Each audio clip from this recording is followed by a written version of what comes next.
This is called Marry Me Chicken. So according to legend, this chicken is apparently so good that whoever you feed it to will ask you to marry them. I don't know if that's true or not, but this is how you make it. You start off by dredging your chicken in a seasoned flour. I'm using chicken thighs here, but you could just as easily use chicken breasts, whatever you like. And just so you know, I seasoned the flour with some salt, black pepper, basil, oregano, onion powder, and paprika. And I'll put a list of all the ingredients in the description below for you. You get a large pan over the heat. Now I'm going to start off by adding in some chopped up bacon bits.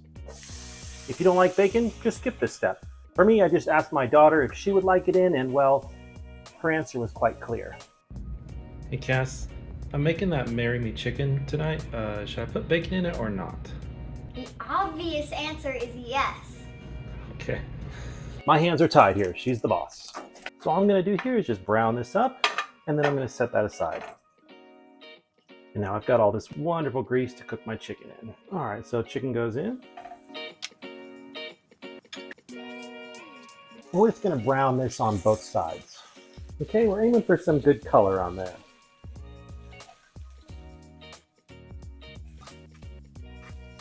After about 3 to 4 minutes on each side, go ahead and remove that chicken, and we'll just set that aside.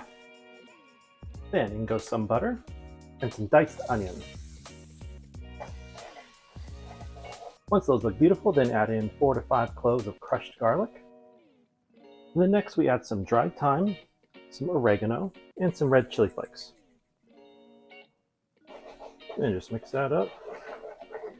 Next in goes about a tablespoon or so, maybe 2 tablespoons of tomato paste, a teaspoon of Dijon mustard, and some sun-dried tomato, which I diced up real fine. And I don't want to bite into one huge chunk of it, because in my opinion, sun-dried tomato is pretty strong. I just want the flavor, but not get overwhelmed. And next in goes about 1.5 cups of chicken stock.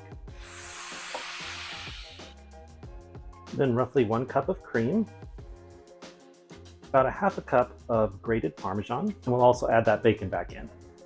And we'll just gently stir everything up until the cheese is melted and the whole sauce comes to a simmer.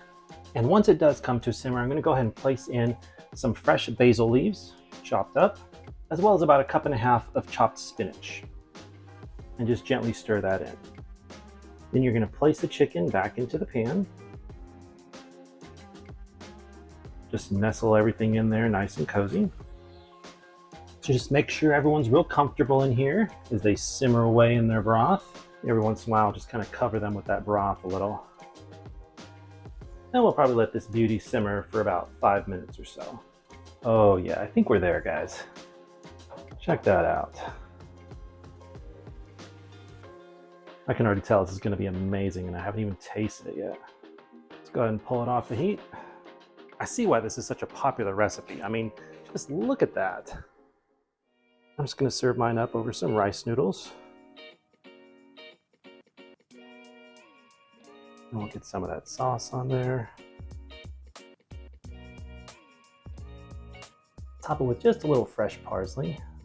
All right, we got to taste this. Oh my, that is spectacular.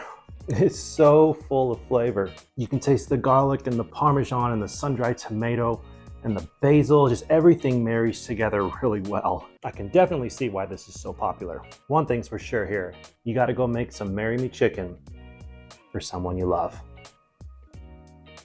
All right, here you go, guys. Give that a try.